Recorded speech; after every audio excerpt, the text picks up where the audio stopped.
Assalamualaikum warahmatullahi wabarakatuh. Shalom, Om Swastiastu, Namo Buddhaya, salam kebajikan. Salam sejahtera untuk kita semua. Izinkan kami mempresentasikan hasil kerja kami yang berjudul Pengaruh Era Digital Terhadap Literasi di Indonesia, yang disusun oleh kelompok 8, yaitu Anissa Febriantina Al-Zahra dengan NIM 009, kemudian Anindita Ayu Maulizera dengan NIM 013, kemudian saya sendiri Muhammad Ridwan Isamuddin dengan NIM 015, dan yang terakhir ada Siti Nur Sofatunada dengan NIM 038. Baiklah, langsung saja kita mulai. Yang pertama, kondisi literasi saat ini. Budaya minat baca di Indonesia saat ini tergolong rendah. Pasalnya, selain akses dan pemerataan bahan bacaan yang belum memadai, masyarakat juga tidak termotivasi untuk menjadikan kegiatan membaca sebagai kebiasaan atau budaya. Literasi merupakan kemampuan membaca dan menulis. Perkembangan literasi menjadi sangat penting untuk diperhatikan, karena literasi merupakan kemampuan awal yang harus dimiliki oleh setiap individu untuk menjalani hidup di masa yang akan datang.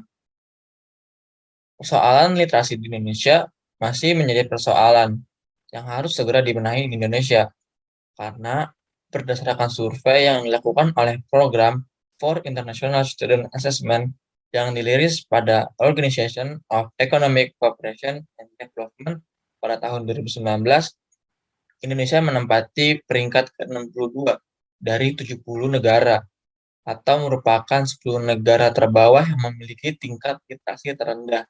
Jelas itu angka yang sangat rendah, yang membuat ketertinggalan Indonesia dalam hal literasi di era digital seperti saat ini. Rendahnya literasi di Indonesia saat ini. Rendahnya minat baca disebabkan oleh beberapa faktor. Salah satunya fasilitas pembaca yang belum menjangkau hingga ke pelosok di daerah Indonesia. Perpustakaan yang dibangun oleh pemerintah pun hanya bisa dijumpai di wilayah pusat kota, wilayah ibu kota, dan kabupaten. Hal inilah yang akhirnya membuat minat baca masyarakat Indonesia masih tergolong rendah. Di tengah minat baca masyarakat yang masih sangat rendah ini, teknologi internet masuk ke dalam kehidupan masyarakat, bahkan ke pelosok negeri. Namun sayangnya akses internet tidak digunakan secara maksimal untuk mengakses berbagai bahan bacaan yang bermanfaat, di mana sebelumnya sulit didapatkan karena terkendala lokasi dan adanya perpustakaan. Laju informasi bergerak sangat cepat dan dengan sangat mudah diakses di mana saja dan kapan saja. Kehadiran internet tidak terbendung lagi, sehingga masyarakat harus mampu memilih dan teliti dalam menerima dan menyebarkan informasi. Bukan hal yang mustahil, Indonesia bisa menjadikan kegiatan membaca buku sebagai budaya. Namun, hal tersebut membutuhkan kerjasama, tidak hanya dari pemerintah, tetapi dari segala elemen masyarakat demi menghasilkan generasi penerus bangsa yang mampu bersaing di tengah kemajuan teknologi. Pengaruh era digital terhadap kondisi literasi di Indonesia. Seiring berjalannya waktu, perkembangan teknologi sangat berkembang pesat, terutama dalam hal informasi dan komunikasi. Perkembangan teknologi merupakan bagian dari perwujudan literasi digital, di mana sebagai sarana literasi dalam memahami informasi. Namun, pesatnya perkembangan digital tentu memberikan tantangan serta dampak positif dan negatif bagi masyarakat. Dampak positif pengaruh era digital terhadap kondisi literasi di Indonesia yaitu literasi dapat dilakukan kapan saja, karena masyarakat dapat dengan mudah menerima informasi terkini dengan lebih efektif di mana saja dan kapan saja. Hal itu juga tentu sangat mendukung para pelajar dalam memudahkan mengakses berbagai pengetahuan yang ada di internet sebagai bahan pembelajaran yang mungkin belum didapatkan di sekolah. Kemudian, dampak negatif dari pengaruh era digital terhadap kondisi literasi di Indonesia yaitu penyalahgunaan perkembangan teknologi. Karena saat ini banyak sekali pengguna yang memanfaatkan perkembangan teknologi untuk melakukan kejahatan di dunia maya, seperti penyebaran berita hoaks, penipuan, cybercrime, dan sebagainya. Kemudian, dengan adanya perkembangan era digital, masyarakat akan lebih tertarik dan terus mengandalkan teknologi terutama dalam melakukan literasi. Karena literasi digital dapat dilakukan kapan saja dan di mana saja, oleh karena itu, perkembangan di era digital ini dapat menurunkan minat membaca buku cetak dan literasi di Indonesia. Selanjutnya adalah faktor yang mempengaruhi kurangnya literasi di Indonesia. Saat ini peringkat literasi di Indonesia terbilang masih sangat rendah. Padahal literasi sangat penting khususnya bagi generasi muda sekarang. Berikut faktor yang menyebabkan kurangnya literasi di Indonesia. Yang pertama, kurangnya sarana dan prasarana membaca. Sarana dan prasarana membaca yang masih terbatas membuat kebiasaan membaca sulit untuk dilakukan. Misalnya di sekolah, koleksi buku-buku lama di sekolah membuat siswa malas untuk berkunjung ke perpustakaan sekolah. Selain itu juga, dalam penempatan atau penanganan bukunya masih ditangani oleh orang yang belum kompeten, sehingga dalam penempatan buku masih belum sesuai. Yang kedua adalah perkembangan teknologi. Kemajuan teknologi menyuguhkan berbagai informasi yang mudah dan juga berbagai konten hiburan yang menarik. Generasi muda saat ini lebih suka untuk membuka media sosial dan melihat konten hiburan daripada membaca. Yang ketiga adalah kebiasaan membaca tidak dimulai sejak kecil. Aktivitas membaca yang tidak dibiasakan di dalam keluarga dan juga kurangnya atau terbatasnya waktu orang tua dalam mendampingi anaknya membaca membuat kebiasaan membaca anak sulit untuk dilaksanakan. Selain itu juga anak menjadi tidak terbiasa untuk menjadikan buku sebagai rujukan. Yang keempat adalah kurangnya minat membaca. Rendahnya minat membaca ini disebabkan karena tidak diketahui manfaat dari membaca itu apa.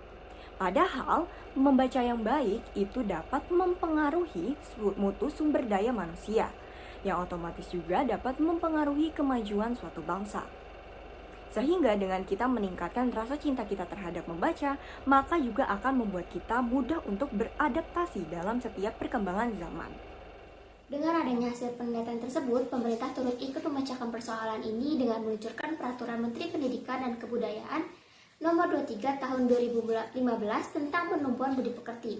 Dengan adanya Gerakan Literasi Nasional yang diterbitkan pada tahun 2016, sebagai peraturan tersebut melalui Gerakan Literasi Sekolah, Gerakan Literasi Masyarakat, dan Gerakan Literasi Keluarga, serta kegiatan turunan dari ketiga program yang merupakan upaya yang dilakukan pemerintah untuk meningkatkan potensi literasi di Indonesia. Selain itu, hal yang perlu kita lakukan untuk meningkatkan minat baca bagi masyarakat Indonesia dengan cara melakukan dimulai dari dunia pendidikan, di mana setiap tingkatan pendidikan seharusnya menerbitkan peraturan tentang membaca sebelum memulai pembelajaran, dengan kurang 15 menit sebagai pengantar untuk melakukan pembelajaran. Mengadakan hari khusus sebagai hari baca setelah membaca, alangkah baiknya memberikan tugas untuk meringkas apa yang kita baca sebanyak 1 paragraf dan memberikan apresiasi kepada siswa yang paling banyak mengumpulkan ringkasan tersebut setiap bulannya. Kurangnya minat baca juga dipengaruhi dari kurangnya sarana dan prasarana yang disediakan untuk membaca. Untuk itu perlu kita disediakan sarana dan prasarana yang lebih memadai untuk meningkatkan minat baca baik di dalam lembaga pendidikan ataupun di dalam ruang publik, seperti stasiun kereta, karena lebih banyak diakses oleh publik. Karena masyarakat Indonesia sudah menggunakan teknologi yang cukup maju, dan itu membuat kita terpaku pada teknologi, entah itu smartphone atau media elektronik lainnya. Menerbitkan aplikasi ruang baca yang menyediakan segala informasi dalam berbagai aspek agar mudah diakses untuk dibaca oleh semua kalangan, dan memberikan beberapa selipan gambar untuk menyegarkan membaca agar tidak bosan hanya terpaku pada teks yang terdapat di ruang baca tersebut. Kemajuan teknologi jelas mempengaruhi sehari-hari, seperti melakukan aktivitas melalui jejaring internet, bahkan setengah populasi di Indonesia sudah terhubung dengan internet. Sedangkan literasi baru mencakup literasi data, literasi teknologi, dan literasi manusia. Literasi data terkait dengan kemampuan membaca, menganalisa, dan membuat konklusi berpikir berdasarkan data dan informasi yang diperoleh. Indonesia dinyatakan menduduki peringkat ke-60 dari 61 negara mengenai rendahnya minat baca. Jelas, itu angka yang sangat rendah yang membuat ketertinggalan Indonesia dalam hal literasi di era digital seperti saat ini. Hal ini yang akhirnya membuat minat baca masyarakat Indonesia masih tergolong rendah. Di tengah minat baca masyarakat yang masih sangat rendah, teknologi internet masuk ke dalam kehidupan masyarakat bahkan ke pelosok negeri. kehadiran internet tidak terbendung lagi, sehingga masyarakat harus mampu memilih dan teliti dalam menerima menyebarkan informasi. Namun, dengan hadirnya teknologi internet membuat laju informasi pun bergerak cepat, dan masyarakat dapat dengan mudah mengakses di mana saja dan kapan saja. Perkembangan itulah yang terjadi pada perwujudan di literasi digital, yang merupakan sebuah konsep dan praktik yang bukan sekedar menitik beratkan pada kecakapan untuk menguasai teknologi saja, tetapi juga membaca sampai tingkat melek atau paham informasi. Dengan adanya perkembangan era digital, dapat meningkatkan minat masyarakat dalam melakukan literasi, karena terdapat berbagai macam bentuk dan tampilan sumber informasi yang bervariasi. Dan tidak hanya itu, para pelajar pun dapat belajar dari berbagai referensi yang ada di internet, yang mungkin belum cukup jika hanya didapatkan dari sekolah saja. Baik, sekian presentasi dari kelompok 8. Mohon maaf bila ada kesalah kata dan perbuatan. Semoga apa yang kami sampaikan dapat bermanfaat. Wassalamualaikum warahmatullahi wabarakatuh.